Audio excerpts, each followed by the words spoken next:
Good morning friends, welcome to রাস blog. বড়দের প্রণাম আর ছোটোদের অনেক অনেক ভালোবাসা নিয়ে আজকে ব্লগটা আমি শুরু করছি। দেখো, আজকে একটু চিনির সাথে খেলা করছি। ওর নাম হচ্ছে চিনি। হ্যাঁ, অন্যান্য ছাগলরা যেমন সবাই তোমরা জানো ওরা হচ্ছে মাঠে ঘাস খায়, কিন্তু ইনি হচ্ছে ঘাস খান না। ইনার বয়স প্রায় 6 মাস হতে চললো। ইনি সবসময় খালি দুধ খাবেন, আর ইনি হচ্ছে ঘাস খেতে যাবেন না, বাইরে তো যাবে না। ওকে বাইরে ছেড়ে দিলেও মানে পাহারা দিয়ে রাখতে লাগে যাতে বাড়িতে দৌড় মারে চলে না আসে, না তো বাড়িতেও দৌড় মারে চলে আসে। আর কেউ নিচে শুয়ে থাকলেই ও তার সাথে গিয়ে ঘুমাবে, মানে চুল টুল কামড়াবে, যা তা অবস্থা করে। তারপরে দেখো, ওর সাথে খেলাধুলা করে নিয়ে একটু চলে গেলাম বাসনের দিকটা ভালো করে ধুয়ে নিলাম। বাসনের দিকটা প্রচণ্ড নোংরা হয়েছিল, তাই ভালো করে ধুয়ে টুয়ে নিয়ে শুকাতে দিলাম। তারপর দেখো, আজকে বৃষ্টি পড়ছে এখানে, তো ভাবলাম আজকে আর ভাত খাবো না সকালে। আজকে মাকে বললাম একটা আলু পরোটা বানাও, খাবো। তো মা বলছে ঠিক আছে, আমি কিছু করতে পারবো না, আমার শরীর ভালো লাগছে না, তুই রেডি করে দে, আমি না হেল্প করে দেবো একটু। তো আমি বললাম ঠিক আছে, তোমাকে হেল্প করতে হবে না, সবটাই আমি করে নেবো বললাম। কিন্তু লাস্ট মোমেন্টে কিছুই করতে পারলাম না। রেডি তো সব করলাম, কিন্তু মেন যে জিনিসটা করতে হয় ওটা আর করতে পারলাম না। তখন বাধ্য হয়ে মাকে ডাকতেই হলো আমাকে। আর মা আসলো, মা এসে একটু বকাঝকা দিচ্ছে, হলো সব কাজে আগ বাড়ায় কাজ করতে যাবে, কিন্তু কিছু তো করতে পারবি না, আস্তে সব আমাকে করতে হয়। বলতে বলতে এই যে দেখো, মা করেও একটু হেল্প বকা দিল অবশ্যই, কিন্তু রান্নাটা করেই দিল। তারপরে খাবার রান্না টান্না হয়ে গিয়ে তারপরে একটু খেয়ে নিলাম। সকালবেলা এসে খেতে খেতে একটু দেরি হয়ে গেছিলো আমাদের, বৃষ্টির জন্য একটু দেরিতে উঠছিলাম, তার জন্য খেতে খেতে একটু দেরি হয়ে গেছিলো আমার।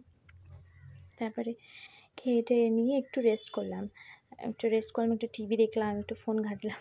খেতে খেতে তারপরে ভাবলাম কি না, আজকে তো কাপড় চোপড় ধোয়া নেই, কারণ বাইরে বৃষ্টি হচ্ছে, শুকাবে না। তার জন্য ভাবলাম কি না, যাই ইসে করে দিই, একটু বালতি টালতি যেগুলো আছে আর কি কাপড় ধোয়া, ওগুলোতে নোংরা হয়ে যায়। আর বেশি নোংরা হওয়া অবধি ছাড়লে কী হবে, তো আমার খাটনিও বেশি হয় আর ধুতেও অসুবিধা হয়ে যায়। তার জন্য ভাবলাম কি না, আজকে যখন সময়ও আছে একটু বসে বসে এই কাজগুলোই না হয় করি।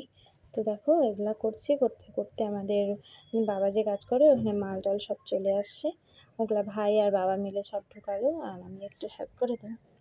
তা হয়ে গিয়ে এই যে দেখো, এগুলো সব জলের বালতি টালটি এগুলো ধুতে হয়, তো এগুলোই আর কি ধুচ্ছি ভালো করে ঘষে ঘষে। বেশি নোংরা হলে তো খাটনি হয়ে যায় আবার ধুতে। সো দেখতে থাকো।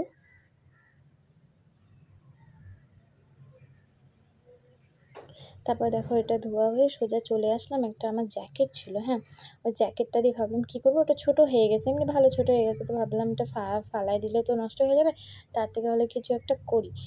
তারপরে চলে আসলাম, ভাবলাম একটা বসার আসন বানাই, বসে খাওয়ার জন্য সুবিধা হবে। তো ভাবলাম এটা দিয়ে একটা বসার আসন বানাই, কিন্তু কি করব, আমার কোনো কাজেই ভালো করে ঢং নাই করার।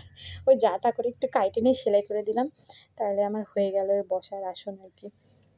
তারপরে দেখো ভালো করে সেলাই করছি বসে বসে। আর ভাই ওইদিকে ও পড়ছে, ওর মানডে থেকে স্কুল খুলে যাবে, ওর হোমওয়ার্ক টোমওয়ার্ক যা যা আছে ওগুলো সব কমপ্লিট করছে, আর আমি এখানে বসে বসে সেলাই করছি। আর ও বলছে তুই তো কোনো কাজই ভালো করে করতে পারিস না, এটা করতে বসিস, অন্তত এটা ভালো করে করে নে। তা আমি বলছি হ্যাঁ হ্যাঁ হ্যাঁ, পারবো বলছি, করে যাচ্ছি কাজটা। তারপর দেখো, করতে করতে করতে অনেকটাই টাইম লেগেছে, প্রায় আধা ঘন্টার মতো লাগছে। ফুলটা আজ কীভাবে বানিয়েছি আমি লাস্টে কোনো একটা ব্লগে আমি শেয়ার করে দেবো, ওটা কীভাবে করছে না বলছে। এটা উলের তো, আর বসতে না খুব সুন্দর হবে। উলো না, ওটাকে উলো বলা যায় না ঠিক, একটু তুলা তুলা টাইপের, কেমন একটা হয় না, রুই মনে হয়, ওরকম টাইপের এটা। তো ওই জন্য ওটাতে বসে বসে সেলাইটা করে নিলাম। সো ফ্রেন্ড, দেখো, তোমাদের যদি আমার ব্লগটা ভালো লেগে থাকে তাহলে লাইক, কমেন্ট আর সাবস্ক্রাইব করে দিও। আর সবাই ভালো থেকো, টাটা, বাই বাই।